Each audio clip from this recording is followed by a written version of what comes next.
Kuri uyu wa gatandatu tariki ya 30 Nzeri umwaka wa 2023 hakozwe umuganda usoza ukwezi kwa Nzeri. Ku rwego rw'akarere ka Kicukiro, uyu muganda wakorewe mu murenge wa Gahanga mu kagari ka Kagasa, ahacukuye imirwanyasuri ifata amazi y'imvura, aho byagaragaraga ko mu gihe imvura yabiguye ari nyinshi amazi ashobora gutembera hagana mu gice gituwe n'abaturage bikaba byabashyira mu kaga. N'umuganda waje kwitabirwa n'abashyitsi batandukanye baturutse mu nzego zitandukanye, muri bo harimo umuyobozi wungirije w'akarere ka Kicukiro Madame Nkusi Monique, ndetse n'umuyobozi wungirije w'umujyi wa Kigali ushinzwe imiturire n'ibikorwa remezo Dr Mabwanamaguru Merari.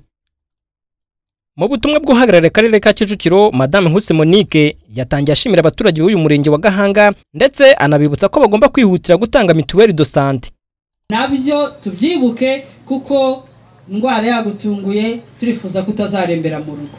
Dufatanye rero twihaye kuko ukwezi kwa 10 tugiye gutangira, tuzageza ku itariki 15 umurenge wa Gahanga mugeze 100%. Ibyo ngibyo simwe mwenyine, ni imirenge yose igize akarere ka Kicukiro aho tugomba kujyanamo tugafatanya, kandi noneho tukanamenya yuko amabwiriza yo kwishyura ushobora no kwiyishyurira bitakujyanye ahandi hantu ngo ujye kwishyura ufata urugendo. Rero mufatanye, twese dufatanyije kumva inama tugirwa n'ubuyobozi bubegereye, aho twamanuye imbaraga zose kugira ngo hariya ku isibo dutangire dufashanye, tuzamuka isibo, umudugudu, akagari, umurenge ndetse n'akarere tugere ku isonga. Umuyobozi w'umujyi wungirije ushinzwe imiturire n'ibikorwa remezo Bwana Dr Mabwanamaguru Merari aganira n'Imbuto TV yagarutse ku butumwa nk'umujyi wa Kigali bagenera abaturage. Yagize n'ubutumwa agenera urubyiruko muri rusange nk'uruhare rwabo mu gufasha abaturage kurwanya isuri, ndetse asoza asaba urubyiruko kwirinda kunywa inzoga ngo kuko zangiza ubuzima. Muri iki gihe cy'ukwezi kwa 9 turi mu gihe cy'imvura, turi mu gihe cy'igihembwe cy'ihinga cya 2024 aho ndetse n'imvura iri kugwa muri iki gihe ari imvura nyinshi.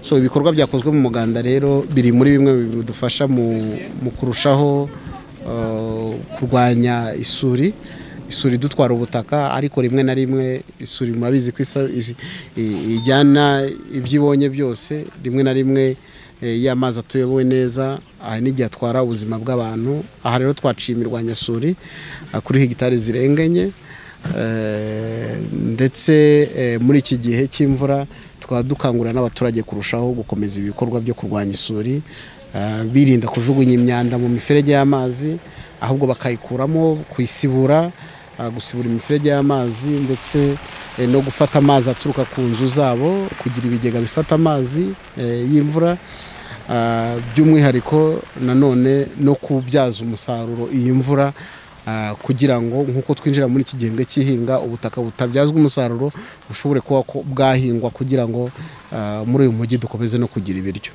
Urubyiruko nkuko babivuze muri siroga yabo, ni imbaraga z'igihugu zubaka kandi vuba. Kubw'ibyo nabo turabasaba uruhare rwabo muri ibi bikorwa byo kubungabunga ibidukikije mu kurwanya isuri, kuko iki gihugu ni icyacu uyu munsi, ariko ni nabo bagifite mu maboko ejo hazaza, bakazagisigira n'abazadukomokaho. Kubw'ibyo rero ni byiza ko bashyiramo ingufu, bakarushaho kugira ubumenyi, bakagira n'ibikorwa hakiri kare, kuko imbaraga z'igihugu zubaka uyu munsi kandi n'ejo hazaza. Ngira ngo ibyo turanabihuza n'ubukangurambaga buriho. Buriya inzoga si ubuzima, ahubwo inzoga zica ubuzima.